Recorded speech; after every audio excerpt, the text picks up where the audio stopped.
All right. Hello. Welcome to RMR Training Podcast. Just me and Meg Jacoby today. We're going to talk about some of the things that we wish we knew when going into our first season of Hyrox. The season's coming around. I mean, your season's already here, but in the US, Chicago is in Yeah. 2 weeks. Yeah. So it's coming. Mm-hmm. So I figured this would be a good time to kind of talk about some different things as we're getting ready to race and figure out some things that are more important than we might have thought, or more likely is less important than what we might have thought in those moments when we started racing. So your first race, New York in 22? Was it Yeah. 23? Fall of 22. Right around this time, 2 years ago. Yeah. So what was your mindset going into that? Do you remember? And what did you like? The race went well. We've covered that a couple times. And just the missing the laps or whatever. That's one thing that understanding. Let's start there. Lap counting. Lap counting. What would you tell yourself about the lap situation going into the race now? Well, it's funny because now it's like never an issue for me. But at the time, I would say the race brain gets, especially when you're not super familiar with the race. And that's why now this isn't a problem for me, because I'm so familiar with the race. Like I know what's next. I know where I'm going. So it's easier to be able to pay attention to what lap you're on. But I think it's really familiarize yourself with the strategy that makes sense in your brain on how to count. Because some people count from the in and some people count from the out. And when I was advised about how to count laps, someone was advising me counting from the in, and that did not correlate in my mind. So they would be like two and some, and then I would get to the in or whatever, and I wouldn't know, well, I passed the in 2 times. So do I go in now? But it was really supposed to be like the 3rd time or whatever. And that, for whatever reason, that just didn't make sense to me. And that's where I would trip myself up in the race. And there's already like so much adrenaline and stuff going on, and you're in race mode that you want it to make the most sense for you, whatever that means. There was a little bit of a time where I would even I run like with like kind of loose like fists. And I would like put my pointer finger on my thumb, like, and then the next finger to like help me just like keep track. Counting with your fingers. Yeah, just counting with just really taking it back to kindergarten, counting with 1, 2. But that really helped because you can get really screw your race up if you make these types of errors, or if you go in the wrong in or out and you're losing time, or you do an extra lap, then you're gaining time. And if you're someone like really wanting to qualify, it's got to be like obviously dialed in as much as possible. So understanding how to count, and then also making sure be very careful who you trust if the first run is a different length. This has happened to so many people I know where the first run was a different length. They didn't realize it. Then they're asking someone like 2 seconds before the race, and they're given the wrong information. So that's something like, make sure you check yourself, because even sometimes some people in, I think maybe Stuttgart, one of the first races, by the employees of Hyrox, they were told the wrong thing. Oh no, it was in Toronto. It was in Toronto. So, you can't trust everybody to know exactly what's going on. So you're saying when you were come out, right? Like it's never the case, almost never.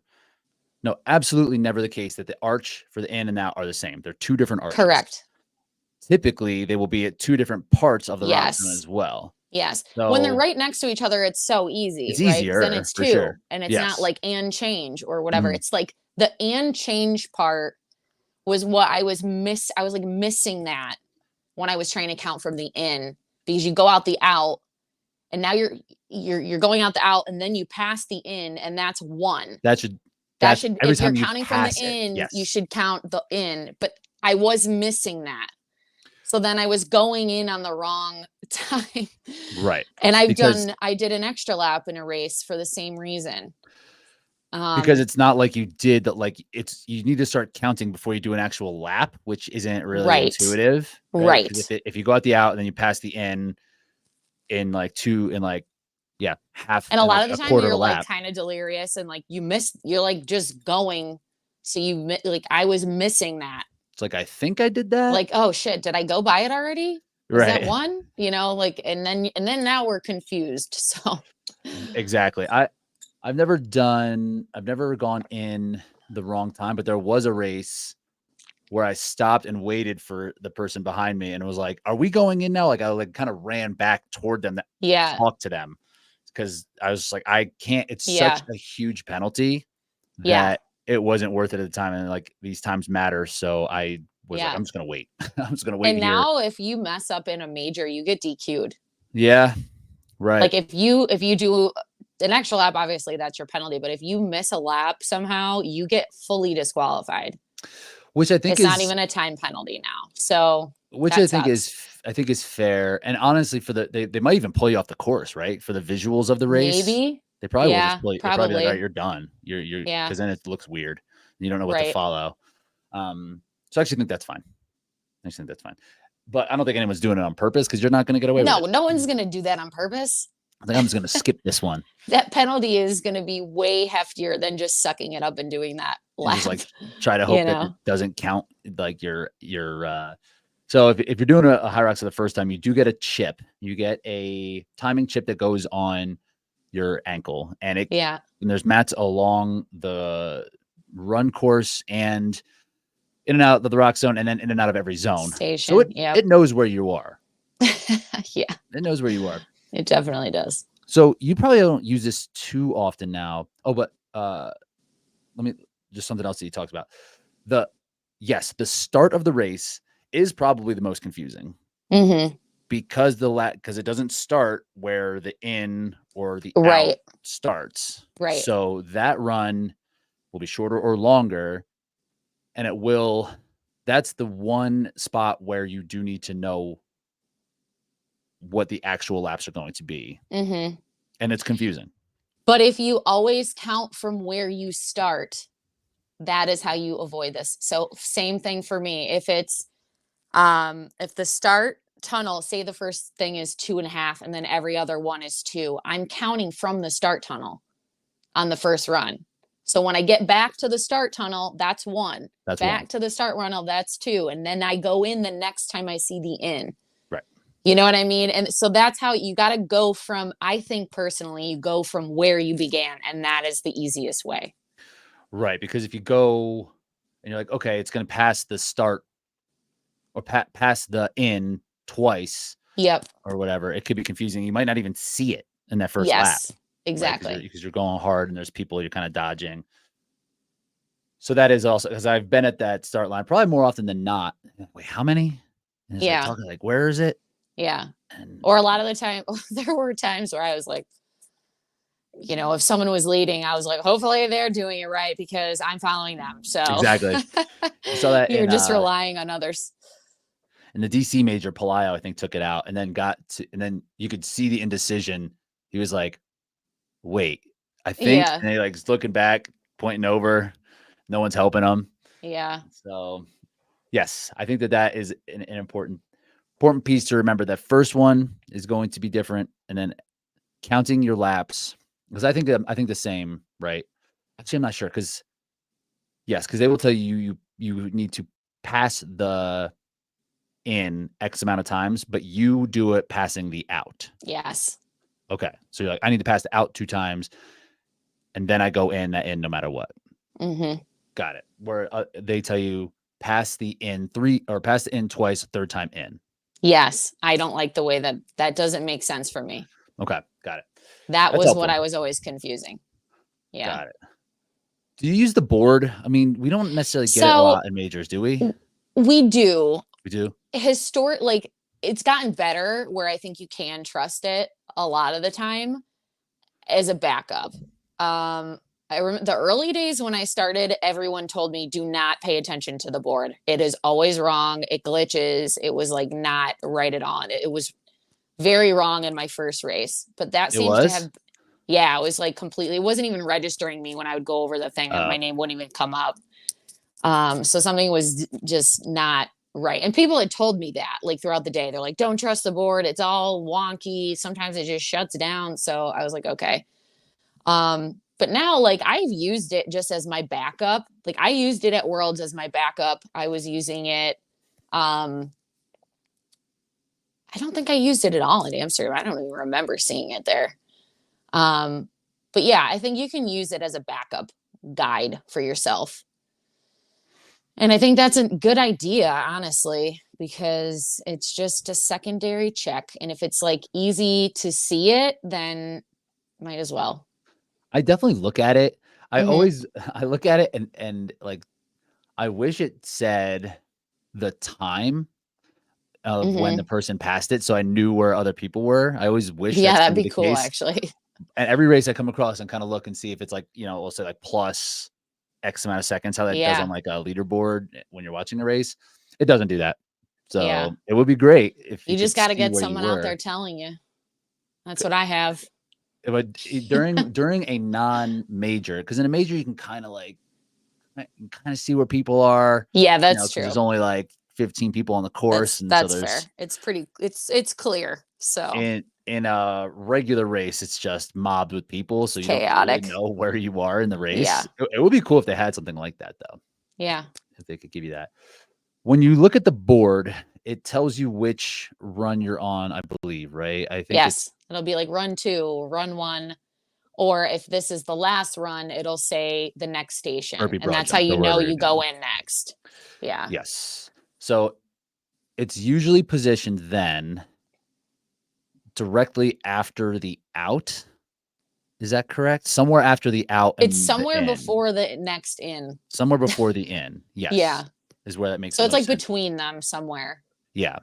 Right. So you can come out, and I'm thinking of Anaheim in this instance, where the in and out were in much different places. Like the out was um and I think the board was at the top of the straightaway, and the out was like in the middle of that same straightaway. So you come out and you'd see right away it said run one, and the next time two, run two. And Mm-hmm. then I think you cross it again. There must be a pad right at that out then, Yeah. right? Like there Mm-hmm. might be some kind of timing mat there that will tell you. It's nice to have. And yes, I don't know if you necessarily should rely on it completely, but Agreed. I do check it out. Yeah. I do check it out. I've heard people using like rubber bands or something, like kind of That's like, switching. yeah. Then you have to remember to move it. Right. Did I move Like it? that's like another thing to remember. It's like I don't need extra stuff to try to remember while I'm gassing myself. I You agree. know, I can't I even hit the agree. lap button on my watch. So For there's sure. no way I'm moving a hair tie or something But from that's one to also the next. the lap button is another good strategy though. Like you could hit it, and again, the run duration, the run distance on each course will be different. So you can't really be like, I've been out here for X amount of time. It's 1,000 meters that generally takes me this amount of time. But knowing how long each lap is taking you, so if you look down, it's like 90 seconds. You're like, okay, this is my first lap somewhere. Yeah. And if you look down and it's like three something, like, okay, I'm going in at this point. So hitting Hmm. the lap coming out of the rock zone is another good way, like to just have a Yeah. backup to the backup. Yeah. Agreed.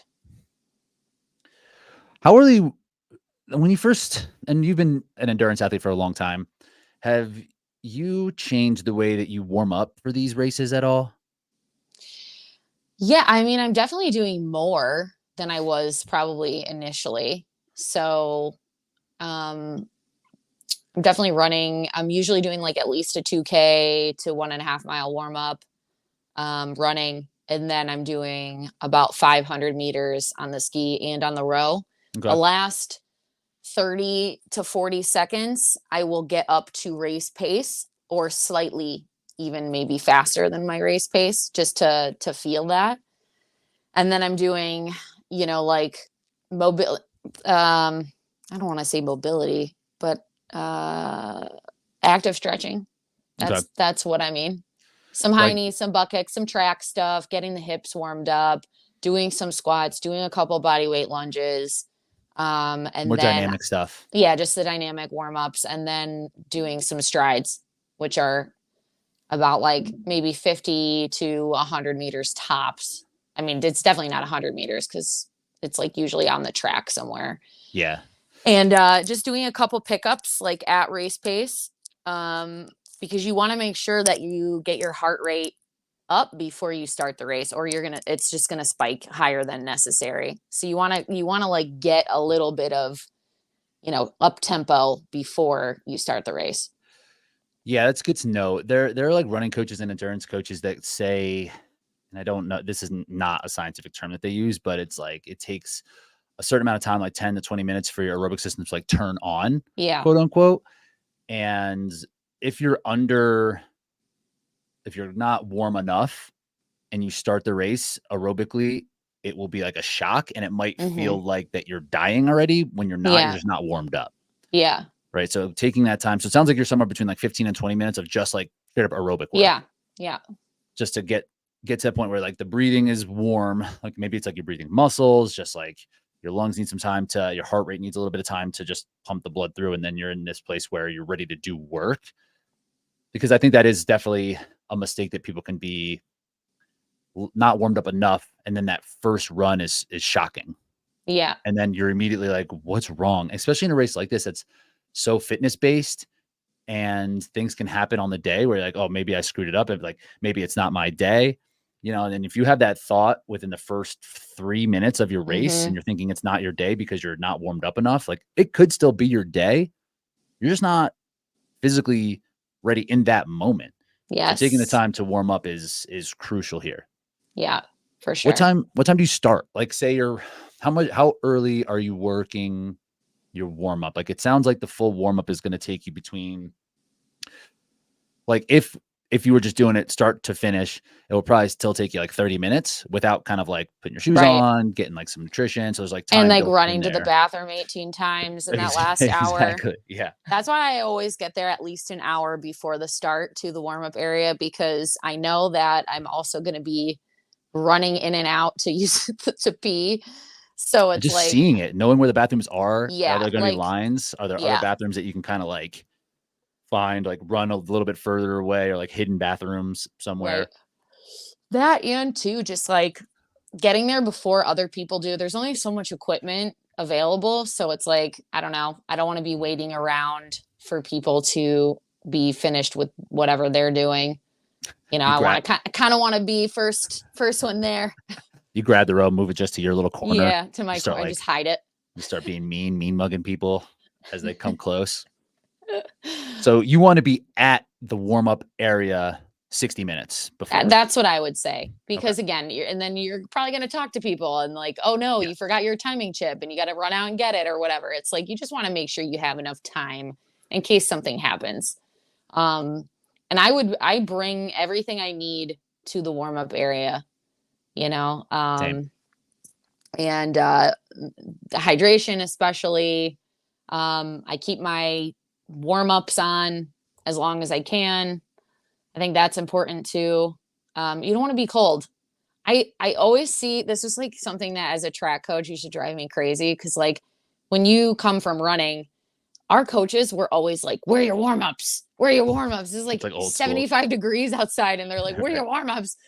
Like you don't take them off until you're like sweating, right? And that's like I don't know, it's just like ingrained in my head. So it's like I Feels keep my ready. stuff on until You shed a layer and you're like, let's go. yeah. Then it's time. So The I thought I had something with that. So that would mean, oh, there. So yes, there is a bag check at Hyrox, and I believe it's free, but I've never used it. I I have basically just never like used the bag check. have my I stuff. leave I leave my shit wherever I want, and I'm Oh, like, whatever. and my bag, Steal my backpack if you want. it spills out too. So it's just like my phone will be laying around, just Yeah, like stuff. I'm yeah. like, I don't think anyone's gonna steal it. I trust these Hyrox people. we're They seem all we're like all they're big good fam. people. We're Yeah, all big fam out here. No one's gonna steal my yeah. stuff.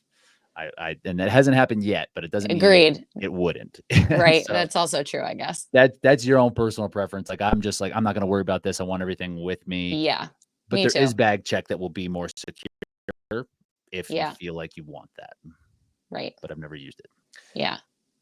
So that would mean really realistically that getting to the venue probably 90 minutes before. Yeah, with definitely. check-in. Sometimes there's Especially a if you long have to check-in wait in the line. line. Yeah. Yep, there's a long check-in line a lot of times, and so that would really mean like leaving if you're at a hotel that's any distance of walking, like 10 to 30 minutes of walking to get there, or of travel, really like 2 hours before like your race Yeah. should be like out the door. Yeah. That's what I would do too. I When think are one of the you biggest things is if you spend months training for this and your preparation on the day of is lacking, it's like you've put so much time into training for this event. So make sure that you have enough time to get there. You're not stressed out. You've eaten proper food. You have enough time to get the warm up done that you need to get done, that you know what you're going to do in your warm up. Like Mhm. you can't succeed just from training and working hard. Like you also have to be able to be prepared day of. Your preparation matters, your nutrition, your sleep, that all matters, and being ready to execute. And when you're stressed out because your preparation isn't going right, that's going to make it harder for you to execute. So I just think you got to take care of all of it. I think that's a great point, right? Giving yourself the appropriate amount of time so you Yeah. can execute, and being cautious on that, right? Yep. Not like keeping things to the last minute or being optimistic about the time. You should be pessimistic about the time. And if you have extra Definitely. time, that's great. Right. And like it might be Yeah. boring, you might have to sit around, whatever. But Yeah. as long as you are there and you're not rushing around, because that can happen, right? And then it's stressful. And you're like, oh my God, like if I am I gonna be late? Do I have to wait in this line? It's like, that feeling. I get this feeling like when I go to the airport too late, right? Like almost like, oh my God, I'm such an idiot for like, and then I get stressed out about that. You don't want that on like race day. Yeah. Definitely. And that's nothing too, like you mentioned, like you've done all this work. I think about this sometimes too, because it's out of the routine. So sometimes my warm up might not be as ideal just because I'm not in my own controlled environment. Hmm. And I'm like, why would my warm up be better on a training day than on a race day? It Right. should be flipped. Like this should be the time I'm most prepared. I'm giving myself everything I need to get to that starting line and not be questioning if I'm ready to execute right from the jump. Yeah. So if anything, you should do like more. You should have more Yeah. time and Definitely. giving yourself more time. This is the only task that you have for the entire day you traveled here. Right. This is the main thing you're doing. So like if you're sitting at the hotel watching TV just to like waste time, like that's not why you're there. You're there Right. to perform. So give yourself that time that you need. Yep. When are you So I guess let's just keep moving to like this beginning of the race. I kind of like this and then keep going backwards because we've talked about nutrition here a few times, especially because this question will pop up when we're doing races later in the day. Hmm. When is the last meal that you're going to want to eat? Like say you're getting to the venue 90 minutes before. Are you eating again at the venue or are you done? Are you done eating everything? And No, then I'm definitely eating something. I would say my last meal is about 2 hours, maybe 2.5 hours before the like race. full meal, like Yeah, like mealish type thing. Starting up, it's like this is so funny, but yeah, I had 2 donuts before Amsterdam. dude, that's that Ryan Kent. That's that Donuts, Ryan that's Kent my diet. shit, man. That's what I That's go with. you should Listen, I like it. That's RMR special. I do Kent, too. It's the Kent, donuts. It's worked. It's working for me. I've performed very well the last 2 races I've done eating the donuts. it's straight up carbs. I have a little bit of caffeine. I get my donut. I'm ready to roll. Um, and then I think having some type of like if you can do a gel or whatever about like 30 minutes out, that's good too. And that's what I try to do as well. Okay. So some sort of carbohydrate Oh, and within. electrolytes. You should definitely be drinking uh your last electrolyte. You should have more than one in that day for sure. Yeah. Right. And then I think the last one should be like within that last hour before your race is when you should be finishing that. So you will have like 2.5 hours out. That'll be something a little bit more substantial, but with carbohydrates and maybe a little bit more volume of carbohydrates. Like, yeah, 2 donuts, something easy, peanut butter jelly, Yes. whatever, something easy to Yes. Whatever digest. digests easily for you. But that is going to be a little bit more calorically dense, a little bit more volume that Yeah. but because you have 2 to 3 hours, like it will be digested. You'll be Yeah. good by the time you start warming up. So then you will take caffeine with that meal Yeah, or usually I'm having closer. like a little bit of a coffee or something around that time as well. Okay. And I'm not drinking all of it, but then I'm like finishing it or having some type of caffeine within like that last 45 minutes probably before the Will, race. will that also be coffee or will that be something different? For me, coffee is fine. So I just stick with that usually.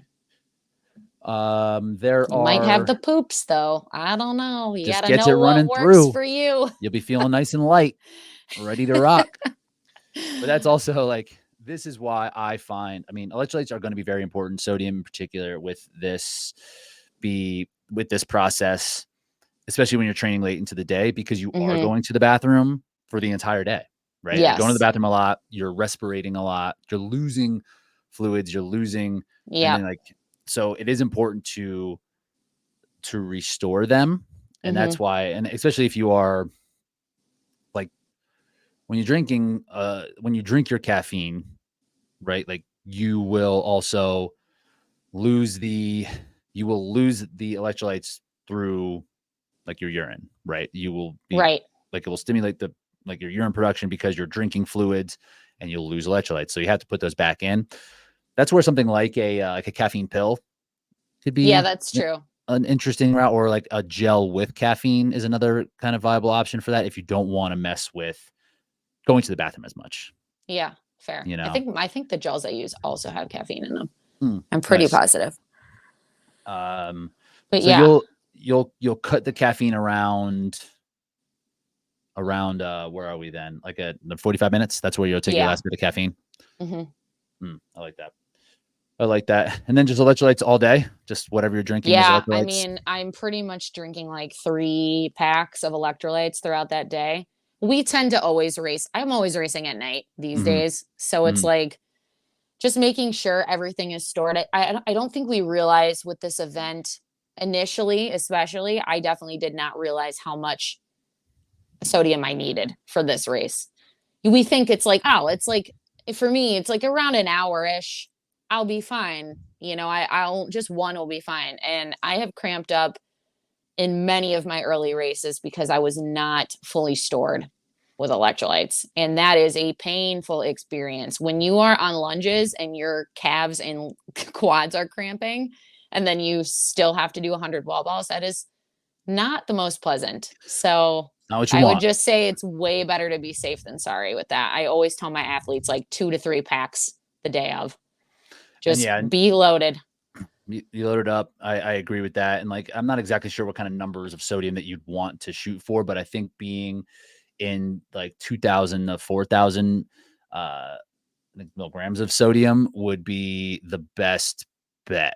Like just Yeah, having a yeah, lot, having yeah, plenty, because you are going to be sweating, you're going to be going to the bathroom, um, and just making sure that you are, yeah, taking that in liquid form. There's a point where it might be a little bit risky for your gut. Like if you have too many minerals in there and not enough water, like it won't pass through as well.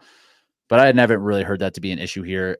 Generally, yeah. that's an issue Me with either. like marathoners because they're also Yeah, taking in carbohydrates as well, right. right? So they have a lot of things that kind of pass through the gut. If they're going to take in carbohydrates and electrolytes, then there could be some gut issues because they're not able to take enough water. For this, that's not really the case. Right. It's not as long, so you're not eating as much out there for that. Um, so yeah, I guess that's a good one too. Like in your first race, you probably were not doing all this, right? Absolutely not. I probably didn't do shit before my first race. I was like, Just hey, showed I'm up. here. I'm I'm ready to gonna warm race. up on the first run. Gonna warm up on this gear. Probably had no idea. I don't really remember. I know the New York, I think at that venue, I don't even know if they had a warm up area back then. I remember warming up outside running. Mm. And I probably ran like a mile and did a couple strides and like that was it. So, and I Because definitely don't recall any fueling Mhm. practices happening. So, Are you feeling much during the race now? no, no, not really. Almost never. No, And you don't almost never. you don't even take water really either, do you? No. Mm-mm. And it's short enough, right, that if you are properly fueled and hydrated, that you should be fine. Yeah. That's why all this pre-work is better than to be like, I'm going to get out there and I'm going to take XYZ at this point. And again, going back to like that rubber band point with the counting, it's more to think about. Yep. And it's just hard to take the freaking gels when you're I've breathing raced so hard. 3 times with a gel in my sports bra from start to finish of the race and Just like never chafed. touched it. Yeah, like, 'cause like, I'd be in the race, have like, fully in the zone, completely forget, then at the end of the race, I'm like, "Fuck," like, "I did it again." And I had, pulling out a fresh new thing out of my sport, just carried it around for no reason. So I think, yeah, it's just like the less you have to think, the better off you'll be. Yeah. And truly, I think for me, I will be searching for something. If I have a gel and I take it, it's because I'm like, I'm on I'm on the line of like tipping over, and I'm just like hoping that if I Yeah. take something, I'll get a little bit of a boost, and potentially you will. Yeah. If that is caffeine, even in the carbohydrate gel, you might get raised up a little bit. I even find just like having like the flavor or like the remnants of a gel in my mouth kind of reminds me, like just like the flavor. It's like, okay, I just took something, so maybe Like, I'll I'm be good. okay. Yeah. Yeah, Yeah. maybe I can keep that rolling. And I find that for like the pre stuff too, like taking like having a caffeine or having something different and being like, okay, I'm fueled up with these things that are going to give me a boost, Mhm. and that might just be placebo, but if it works, it works. Placebo effect is effective, Oh, you for know. sure. I mean, for us, I don't think the gel is doing anything, actually. By the time we take it and it digests, I think that we're done racing. Yeah, It's it's probably just more not of enough. it's more of the it's triggering that signal to your brain. Yes. Like, "Hi, I've got carbs coming. I can keep the fire going." Yes. It's not necessarily that we're actually utilizing that fuel in the race. It's probably way too late at that point for us, because it's like we're going 60 or under usually. So it's like that duration. And if you're taking it almost halfway through the race or at exactly halfway, it's like I doubt it's really actually physically being utilized. I think it's the signal, it's that trigger to your body that like you're fine. You have more fuel coming, you have more energy coming, and you can keep going. I think that's a great point. Like Yeah. for your body to shunt blood more into your gut to get that Yeah. carbohydrate out of there when you are racing at, or at this point potentially above anaerobic Yeah. threshold, and like you are doing full body exercises from like you're exerting everything from like your fingers to your toes for your body to take blood away from those areas to put it into your gut is probably not very effective, Right. and it's just like not going to happen. Yeah. So but what you mentioned, like when it goes into your mouth, I think you can pass through some carbohydrates into your blood quicker through the lining of your mouth and gums. But like how much? Yeah. Right? Right. Like a wall ball's worth, Yeah, exactly. you It's know? like, yeah.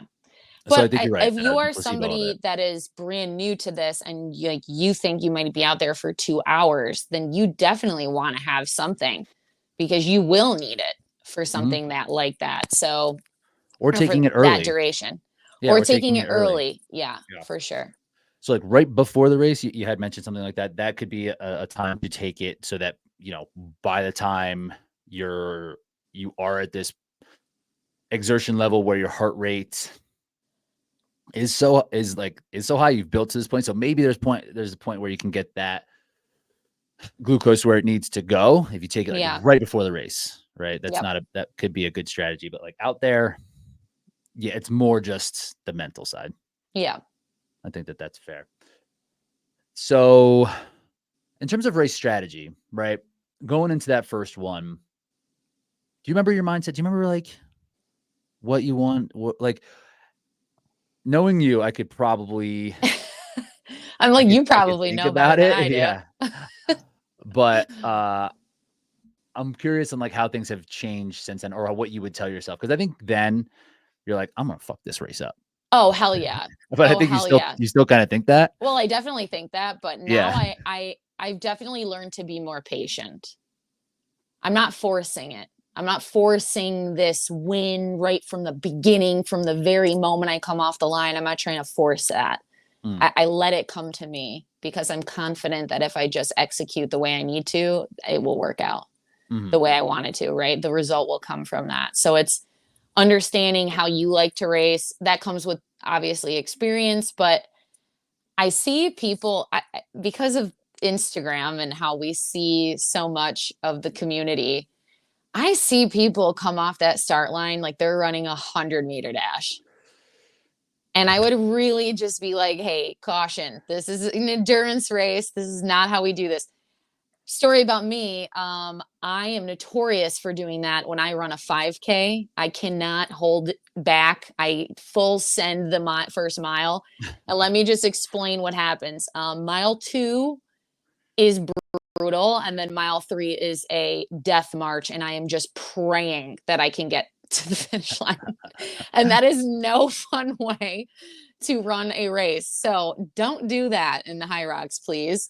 Um, I've learned my lesson many times, but don't do that. Like we do not, this is this view it as a marathon, not a sprint, right? Like we mhm, have to be really wise early on. And there's many reasons for that, but I've seen a lot of athletes and we've had a lot of athletes that end up pulling out really early in the race, probably because they exceed their lactate threshold too early and they mhm. can't, and there's nothing else they can do but slow down or stop. And you don't want that to happen. So we need to think of this as like, we want to have like pretty even pacing throughout the whole thing, if possible. Like that's the most ideal way to approach it. It's like, we want to be, it's going to be hard and you're going to be suffering at certain parts for sure. Like in some parts more than others. But if we think of it more as like, let's have a more moderate level of intensity throughout the whole thing, Mhm. then like here and then here and then here, I think that's going to yield a better result for you overall. The Moderate race, intensity is not the right way that's not the right word. It's definitely pretty high intensity, but if we can stay steady, that's what I mean. because that's the thing. Like you will reach this level of high intensity output or Yeah. RPE, no matter how you start. Truly, right? Like there's going to Right. be a point of the race where like, okay, this is really uncomfortable, and it's probably going to be within the first like 10 minutes. Yeah. If you sprint out, or if you're measured, like it's going to be uncomfortable. But so Yeah. you're probably better off like using your energy wisely. Right. And so when that discomfort comes, it's more gradual as opposed to like this massive punch in the Yes. face. Yes. Exactly. So like, do you think yourself would have listened? If you now went back to you Yes. then, you would have been like, you then would have been like, cool, I'll take it chill. Yeah, I was very conservative my first race. We Um, were conservative because then I beat that time by like so much the next like 4 weeks later. yeah, that's true. Just from like changing tactic, just from being more aggressive. Right. It was like, okay, hey, like yeah, you want to go out like assertive, but like we want to like, I guess feel good you, until the you didn't sled have the pull. lead, right? You didn't. Oh, I think you took the lead at push. Yes, I took the lead at push. Took the lead at push. Yeah. So this is also something that I think is important for people to note who have been training really hard for this event and Mhm. say, whatever they're in year 2 or year 3, and this is the year they've committed a little bit further in their off-season training, whether it's they invested in a coach, or if Right. they've just invested more time into this, and you're coming into it with an elevated level of fitness. I'm talking with a Mhm. small group about this a little bit because people are feeling really good, and we're starting to talk about race strategy. And just because you have better fitness doesn't mean you could just like hammer this thing. Right. And that's something that I feel I've felt that in my own training before as well. It's like I feel great, so I'm going to be able to go harder, but really you should go the same and you will just be faster. Yes. You know what I mean? So it's like the Yeah. effort that you're putting out up front doesn't really change, but like you're just a better athlete, Yeah. so the results will be better. Yeah. Like your effort doesn't necessarily have to change. Yeah, I agree with that for Which is kind of sure. hard. Which is kind of hard. That's like a trap for people who come in to the season like ready to rock, and then Yeah. just get punched in the face within the first 2 stations and it's like, I'm back here. What the heck? Uh-huh. I've worked so hard. What's the I problem? think an interesting thing I've learned kind of on that topic is also that just because your fitness is better doesn't always mean that you're going to PR either. For sure. I mean, there's been times where I was like, my running's never been better in my life, like, and then I'm running the same times. So it's just there's so much nuance to the course and the flow and just all of that. So I think just be mindful too of your expectations and what you're expecting to do, you know, going into a So, race. yeah, I like think running people like get so disappointed because they had this really high expectation of themselves. And if they fall a little short of that expectation, then they're disappointed. And that's a hard thing to deal with mentally. yes. So it might take a few times with this elevated fitness to really kinda Yes. nail that race, and Yeah. knowing that it doesn't necessarily mean that you are guaranteed to PR. Right. And just use like that spinning plates analogy, right? Like for what you said, and running's a good one, and the machines are and the ergs are good ones too, right? Because they're very quantifiable. And you'd be like, I'm Hmm. this fast now when I was that fast there. But maybe that fitness, it can lead to better stations, but like as in the totality of the entire race, maybe like your Hyrox fitness is not at an all-time high because your running fitness is at an all-time high, Right. right? That's a good way to describe it. Which is hard to know. It is hard to know. And that's Like, like that's what I think makes this race so unique is that when you lean one direction and you're like, I'm really focused on running right now, that 99% of people are not going to see the same results that they've seen on other areas of the race because they're leaning so far into that one specific piece that then there's only so much time in a day. There's only also so much time your body can actually train. So if we like, so sometimes you're leaving other things kind of on the table because you're putting more emphasis in one specific thing. So then you really improve that one specific thing, but then maybe like your sleds suffer a bit mhm, or something like that. I think that's very common in this race. right, and then it, like, equals out. Like, I was better here and Right. here and And then it here. ends up being like, yeah, the same.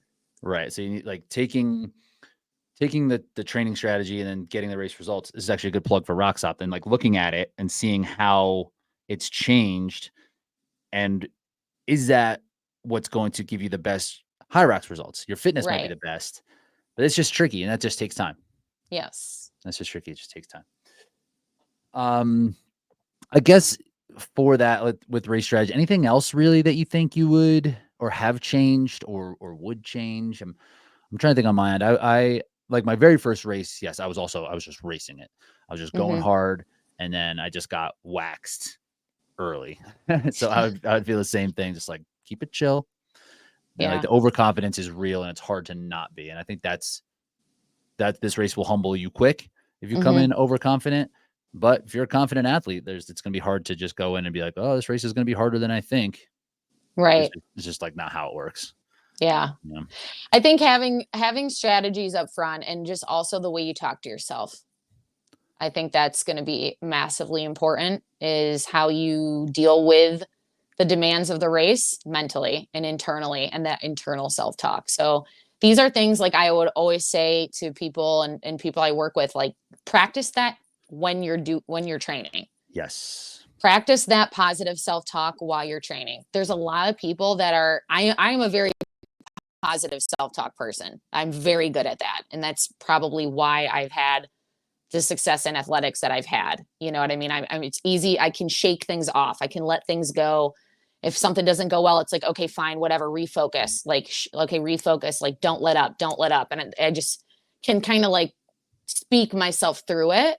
And I think people really struggle with that and can get really down on themselves internally. So, having that mindset in training will help you have that mindset in the race. So I would say visualization. I'm always visualizing when I'm training myself succeeding.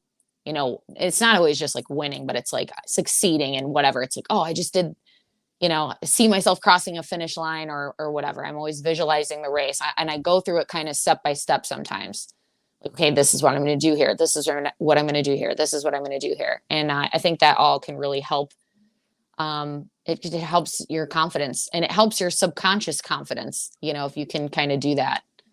And then having ways to approach each station that can help you trick your brain. I'm big on the brain tricks.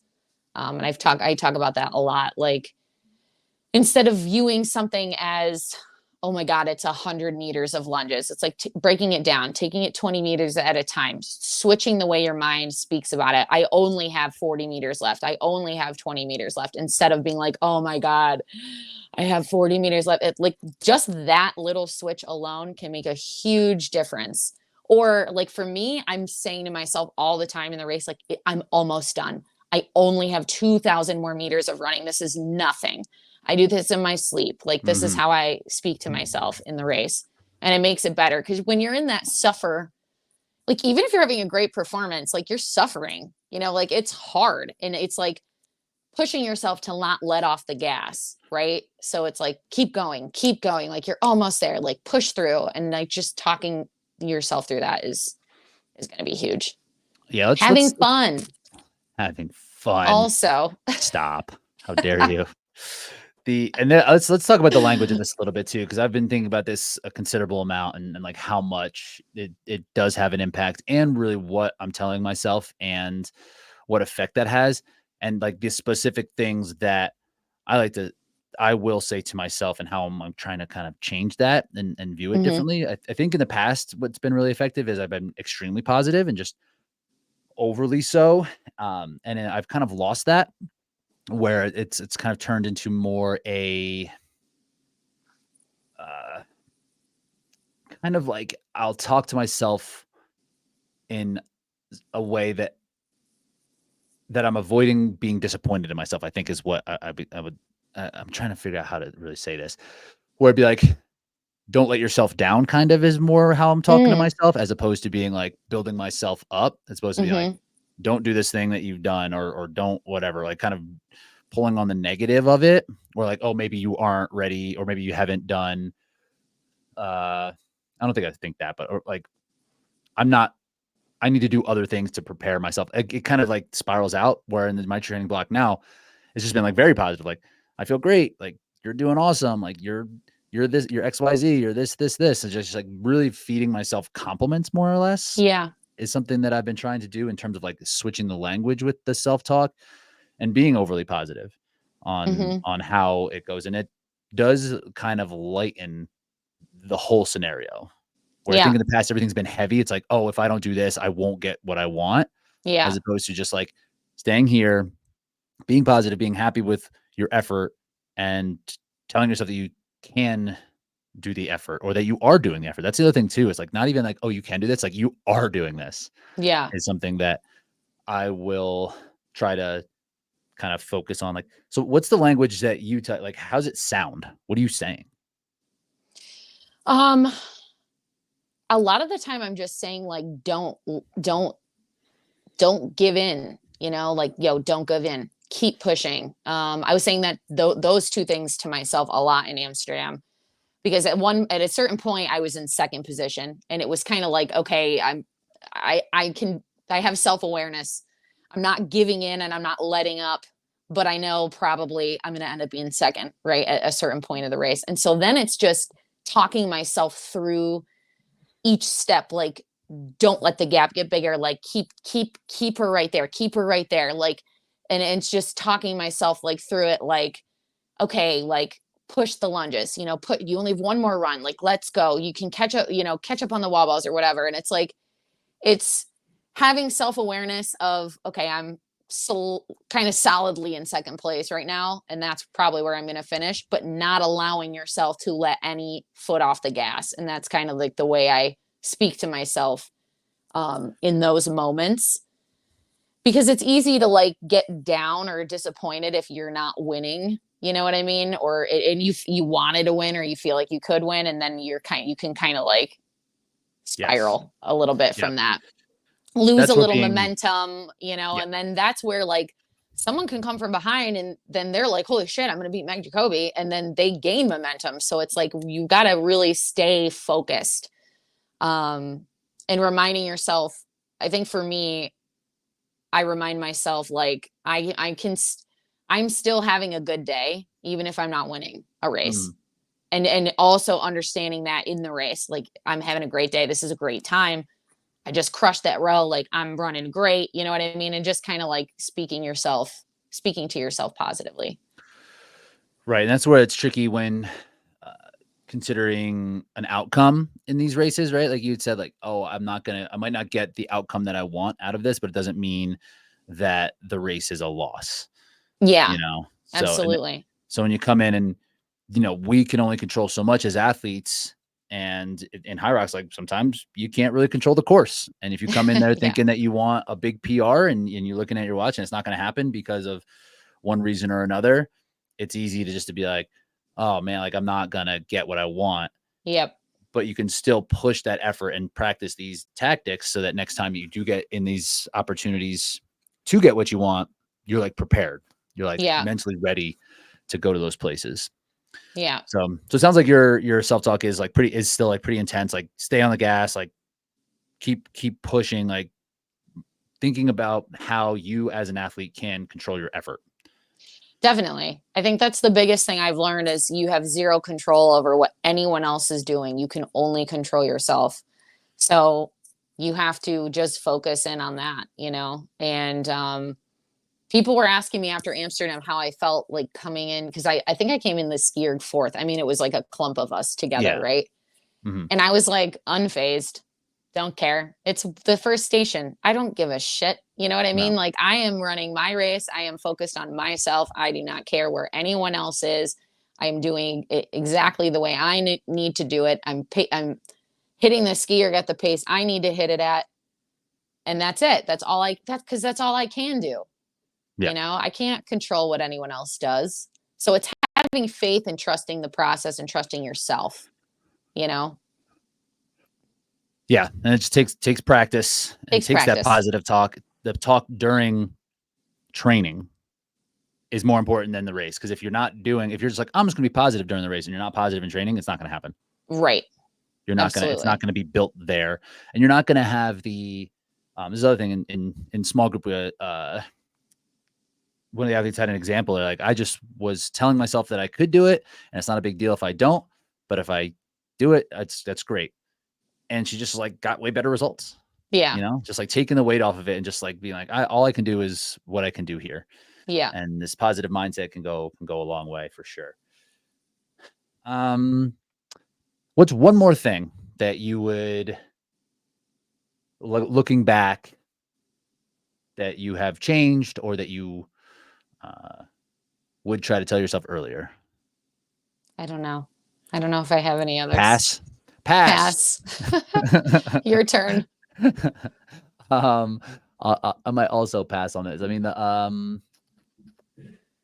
let's I don't know. see. I mean, the rock zone for newbies, I would say, don't let off the gas in the rock zone. Yeah, Just rock stuff zone like matters. that. Yeah, Rock zone matters and it is accumulated in your overall time and in your running time, or it should be. So,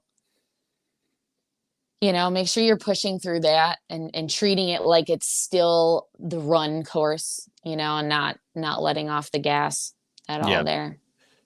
I mean, I could do a lot of things on training, but we can save that for another time. Right. More just race tactics and everything, and I think we covered a lot of it. I think we're good to go. Mm-hmm. I think We we're good to did. go. Nice job. All right, so take ESN products. Yeah. Anything you've been liking lately on the ESN line? I mean, I like everything All of it. for sure. I like all of it. What's your The new favorite? cinnamon, What's the your new favorite right cinnamon now? cereal designer bar is very good. If you Oh like yeah, the cinnamon flavor. Yeah. the bars are delicious. I need to get So some more of good. those. It's They're great like to have not, around. yeah, They're it's very like a delicious. problem.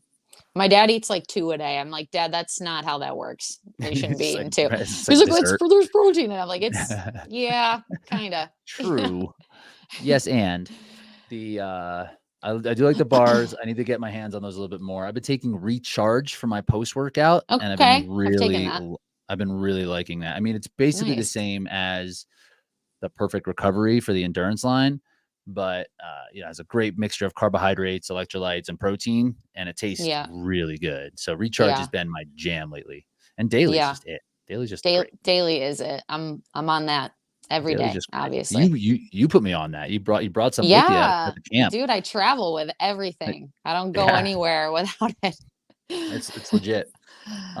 So take ESN stuff. New RMR training app. If you haven't gotten over there yet, please do. Ryan Kent is taking over the programming on RMR Daily, so you get a good taste of his programming there in this next week, which is a cool little change, little wrinkle that we'll add in there. So we have 7 different programs. The new 12-week. We're going to put the old 12-week up as well. We had some demand to get that back into the app as well, so we're going to do that. So check it out. I mean, Strivey is great. Strivey is just Yeah. it's such an upgrade. I can't even begin. Like, it's Mhm. so much more helpful for us as coaches to be able to see the progress of you, the athlete. On Playbook, we just like had none of that. It was really hard to Right. log your stuff, and getting the feedback from the athletes helps make the program effective. And Definitely. now we have that, and the user interface is beautiful. It's really easy. It's seamless. The app is great. We changed for a reason. Come check it out. What else? Sweet. Anything else? Nothing. That'll do. Go crush races, peeps. Crush races. Chicago's coming. Chicago is coming. Dallas is coming. We're going to be out there. Men's field's going to be stacked up. It's Yeah. going to be fun. Yeah, And then that's an exciting one. that'll be cool. All right. We'll talk to you guys soon.